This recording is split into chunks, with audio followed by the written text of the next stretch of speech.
আমলনামায় তার একটা নেকি হবে। আমি আপনাদের সামনে চ্যালেঞ্জ করছি, যদি একটা নেকি লেখা দেখাইতে পারেন, এই ধরনের আমল করলে তার আমলনামায় একটা নেকি লেখা হবে। যদি পারেন তাহলে নিয়ে আসেন। ঘরের মধ্যে অশান্তি থাকবে না, আমি বলছি থাকবে না, অশান্তি থাকবে না। ঘরের মধ্যে শান্তিটা ভরপুর হয়ে যাবে। কসম করে বলছি, আপনার ঘরে কখনোই অশান্তি থাকবে না, আপনার ঘরের মধ্যে শান্তি দিয়ে ভরপুর হয়ে যাবে। সুবহানাল্লাহ। নবীজি সাল্লাল্লাহু আলাইহি ওয়াসাল্লামের কেমন বৈশিষ্ট্য ছিল? আমাদের আয়েশাকে একজন মহিলা জিজ্ঞাসা করলো যে নবীর সিরাত কি, নবীর বৈশিষ্ট্য, নবীর চরিত্র কি? আমাদের আয়েশা বললেন যে তুমি কি কোরআন পড়ো নাই? মহিলা বলতেছে হ্যাঁ অবশ্যই কোরআন তো পড়েছি। আমাদের আয়েশা বললেন যে তাহলে তুমি কোরআনের মধ্যে পাও নাই? বলে না আমি তো পাই নাই। আমাদের আয়েশা বললেন পুরো কোরআনই নবীজি সাল্লাল্লাহু আলাইহি ওয়াসাল্লামের সিরাত। সুবহানাল্লাহ। আল্লাহ তাআলা পৃথিবীর মধ্যে কোরআনকে পাঠিয়ে দিয়েছেন। কোরআনকে দিয়েছেন ঠিক, কিন্তু কোরআনের মধ্যে যেই সমস্ত হুকুম আহকাম গুলোকে আল্লাহ তাআলা দিয়েছেন, কিভাবে সেগুলোকে পালন করতে হবে, আল্লাহ তাআলা বিধি নিষেধ গুলোকে কিভাবে আপনারা সেটাকে পরিহার করবে, নবীজি সাল্লাল্লাহু আলাইহি ওয়াসাল্লামকে আল্লাহ তাআলা পাঠিয়ে দিয়ে আল্লাহ তাআলা কোরআনও দিয়ে দিলেন, আর নবীজির জীবনকে আল্লাহ তাআলা বাস্তব কোরআনের রূপে রূপান্তরিত করে দিয়েছেন। সুবহানাল্লাহ। নবীজির জীবনে ছিল বাস্তব কোরআন। কোরআনের মধ্যে যতগুলো বিধান আল্লাহ তাআলা দিয়েছেন, প্রত্যেকটা বিধানকে নবীজি সাল্লাল্লাহু আলাইহি ওয়াসাল্লাম 63 বছর হায়াতের জিন্দেগীর মধ্যে তিনি বাস্তবায়ন করে দেখিয়েছেন। কোন বিধানগুলোকে কিভাবে পালন করতে হবে, মানুষের সাথে কি আখলাক দেখাইতে হবে, ছোটদের সাথে কি রকম ব্যবহার করতে হবে, স্ত্রীদের সাথে কি রকম ব্যবহার করতে হবে, সন্তানের সাথে কি রকম ব্যবহার করতে হবে, এতিমের সাথে কি রকম ব্যবহার করতে হবে, একজন ছোট মানুষের সাথে কিভাবে ব্যবহার করতে হবে, মানুষের সাথে কিভাবে ব্যবহার করতে হবে, কিভাবে কথা বলতে হবে, কিভাবে নিজের পরিবারকে পরিচালনা করতে হবে, কিভাবে সমাজকে পরিচালনা করতে হবে, কিভাবে রাষ্ট্রকে পরিচালনা করতে হবে, নবীজি সাল্লাল্লাহু আলাইহি সাল্লাম 63 বছরের হায়াতের জিন্দেগীর মধ্যে সবকিছু দেখিয়ে দিয়েছেন। সুবহানাল্লাহ। নবীজি ছিলেন বাস্তব কোরআন, অথচ সেটা আজ আমরা খুবই কম মানুষই পড়ি। এজন্য পড়বেন, নবীজি সাল্লাল্লাহু আলাইহি সাল্লামের জীবনী পড়বেন, নিজের পরিবারদেরকে শোনাবেন নবীজির আখলাক কেমন ছিল, চরিত্র কেমন ছিল। যখন ঘরের মধ্যে পড়বেন, আপনার স্ত্রীও নবীজির জীবনী সম্পর্কে শুনবে, আপনার মেয়েও শুনবে, আপনার ছেলেও শুনবে, আপনার ভাইও শুনবে। প্রত্যেকের মধ্যেই যদি নবীজির সিরাত এসে যায়, প্রত্যেকটা মানুষের মধ্যে যদি নবীজির চরিত্র এসে যায়, নবীজির যেরকম আখলাক ছিল সেই আখলাক যদি এসে যায়, তাহলে আমাদের প্রত্যেকটা ঘরটা সুখে শান্তিতে ভরে যাবে। সুবহানাল্লাহ। এজন্য আমরা এখান থেকে অনেক দূরে আছি। এজন্য অবশ্যই আমাদের নবীজির জীবনকে, সিরাতকে অবশ্যই পড়তে হবে, কারণ আল্লাহ তাআলাই তো আমাদেরকে বলেছে শিখার জন্য। তো বলতেছিলাম নবীজির জীবনী থেকে, ছোট থেকে নিয়ে তার চরিত্র, তার সিরাতটা কত সুন্দর ছিল, বৈশিষ্ট্য কত সুন্দর ছিল। নবীজি সাল্লাল্লাহু আলাইহি ওয়াসাল্লাম যখন জন্মগ্রহণ করলেন, নবীজি সাল্লাল্লাহু আলাইহি ওয়াসাল্লামের সিরাতটা কতটা সুন্দর ছিল। নবীজিকে জন্মের পরেই আবু লাহাবের দাসী সয়বা দুধ পান করিয়েছিলেন। শুধুমাত্র ওই সয়বা দুধ পান করানোর কারণে নবীজি সাল্লাল্লাহু আলাইহি ওয়াসাল্লাম যতদিন পর্যন্ত মক্কায় ছিলেন, ততদিন পর্যন্ত মাঝে মাঝে সয়বার সাথে সাক্ষাৎ করতেন। সুবহানাল্লাহ।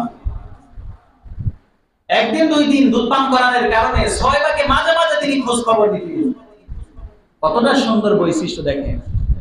শুধু তাই নয়, নবীজি যখন মক্কা ছেড়ে যখন মদিনায় যখন চলে গেলেন, হিজরত করে মদিনায় যাওয়ার পরে মাঝে মাঝে সয়বার জন্য তিনি হাদিয়া পাঠিয়ে দিতেন, মাঝে মাঝে তিনি হাদিয়া তোহফা পাঠিয়ে দিতেন। যখন মক্কা বিজয় হলো, মক্কা বিজয়ের দিন নবীজি সাল্লাল্লাহু আলাইহি ওয়াসাল্লাম মানুষদেরকে জিজ্ঞাসা করলেন সয়বা কোথায়, এবং সয়বার যে সন্তান মাসরুর ছিল, মাসরুর কোথায়, তাদেরকে আমার কাছে নিয়ে আসো, আমি তাদের সাথে সুন্দর ব্যবহার করব, তাদের সাথে সুন্দর আখলাক দেখাবো, তাদের সাথে সুন্দর ব্যবহার করব। এমন অবস্থায় নবীকে জানানো হলো তারা তো দুইজনই মারা গিয়েছে। নবীজি সাল্লাল্লাহু আলাইহি সাল্লাম বললেন যদি সয়বার কোনো আত্মীয়-স্বজন বেঁচে থাকে, তার যদি বংশের কেউ যদি বেঁচে থাকে, আমার কাছে নিয়ে আসো, আমি তাদের সাথে সুন্দর ব্যবহার করব। সুবহানাল্লাহ। নবীজির আখলাক কতটা সুন্দর ছিল। শুধুমাত্র দুধ পান করানোর কারণে মক্কা শরীফে থাকা অবস্থায় মাঝে মাঝে খোঁজ খবর নিয়েছেন। মক্কায় যাওয়ার পরে তার জন্য হাদিয়া তোহফা পাঠিয়েছেন, মাঝে মাঝে হাদিয়া তোহফা পাঠিয়েছেন। মক্কা বিজয়ের দিন বলে তারা কোথায়, তাদের সাথে সুন্দর ব্যবহার করব।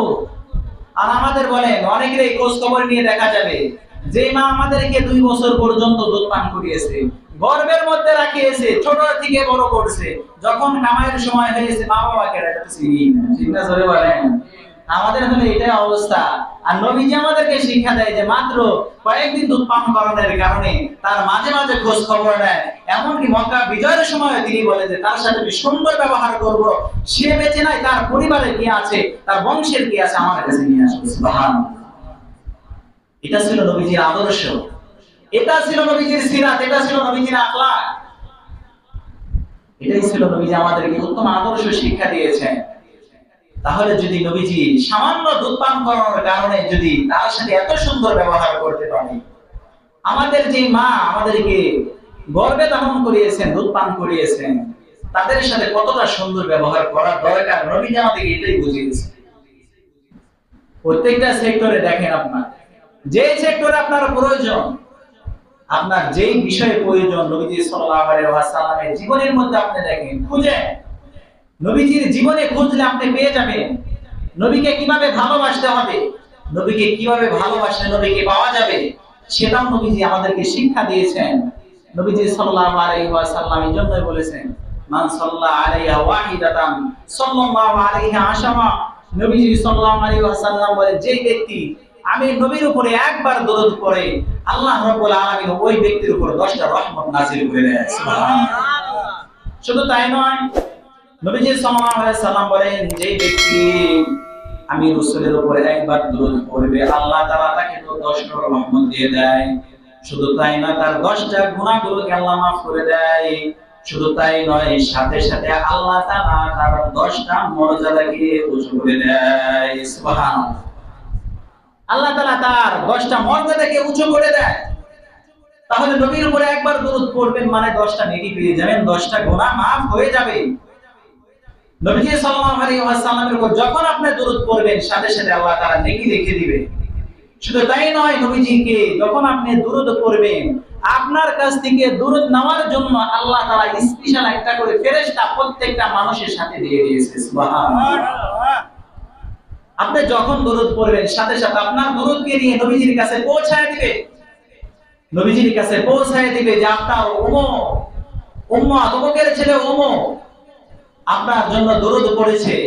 নবীজি সাল্লাল্লাহু আলাইহি ওয়াসাল্লাম বলেন, এমন অবস্থায় নবীজি বলে দিবেন, যাও আল্লাহ তাআলার পক্ষ থেকে 10টা রহমত দিয়ে চলে যাও। সুবহানাল্লাহ। তাহলে নবীজি আমাদেরকে যেই আখলাক, যে আমল শিক্ষা দিয়েছেন, সেটা শিক্ষা গ্রহণ করতে হবে। আজ তো বলি নবীকে খুব ভালোবাসি, একেবারে ভালোবাসি, খুব ভালোবাসি। নবীকে ভালোবাসি না বলি? একেবারে যেটা করলে নবীজি খুশি হবে সেটা আমরা করি না। আমার জীবনেও ভাই নাই মিলাদ ইয়া নবী সাল্লাল্লাহু আলাইহি দাঁড়ায় করলে একটা তার আমল নামায় তার একটা নেকি হবে। আমি আপনাদের সামনে চ্যালেঞ্জ করছি, যদি একটা নেকি লেখা দেখাইতে পারেন, এই ধরনের আমল করলে তার আমল নামায় একটা নেকি লেখা হবে। যদি পারেন তাহলে ইনশাআল্লাহ। আপনার আমল কিভাবে সাজাবে, আপনার জীবন কিভাবে সাজাবে, ছোট থেকে নিয়ে মৃত্যু পর্যন্ত নবীজি সর্বক্ষেত্রে আপনাকে শিক্ষা দিয়েছে। আপনি নবীকে ভালোবাসেন, স্লোগান দেন খুব ভালোবাসি। কিভাবে ভালোবাসবেন নবীকে? আল্লাহ তাআলা 3 নাম্বার পারা 13 নাম্বার পৃষ্ঠা সূরা আল ইমরানের 31 নাম্বার আয়াতে আল্লাহ তাআলা বলে দেন, কুল ইন কুনতুম তুহিব্বুনাল্লাহ, কুল ইন কুনতুম তুহিব্বুনাল্লাহ ফাত্তাবিউনি ইউহিব্বুকুমুল্লাহ ওয়া ইয়াগফির লাকুম যুনুবাকুম ওয়াল্লাহু গফুরুর রহিম। আল্লাহ তাআলা নবীজি সাল্লাল্লাহু আলাইহি সাল্লামকে বলে দেয়, কুল আপনি বলে দেন, দুনিয়ার মানুষদেরকে আপনি বলে দেন, দুনিয়ার সমস্ত মানুষদেরকে বলে দেন, তারা যদি আমি আল্লাহ তাআলাকে ভালোবাসতে চায়, ফাত্তাবিউনি, তারা যেন আপনি নবীর অনুসরণ করে। সুবহানাল্লাহ। আপনি নবীর যাতে করে তারা অনুসরণ করে, আপনি নবীর অনুসরণ করে, আপনি নবী যেটা বলেন, আপনার নবী যেভাবে জীবনকে পরিচালনা করেছেন সেভাবে যেন তাদের জীবনকে পরিচালনা করে। মুখে মুখে ভালোবাসি না, নবীজি সাল্লাল্লাহু আলাইহি ওয়াসাল্লাম যেভাবে জীবনকে পরিচালনা করেছে সেভাবে আপনাকে জীবনকে পরিচালনা করতে হবে, তাহলে তার অনুসরণ করা হবে।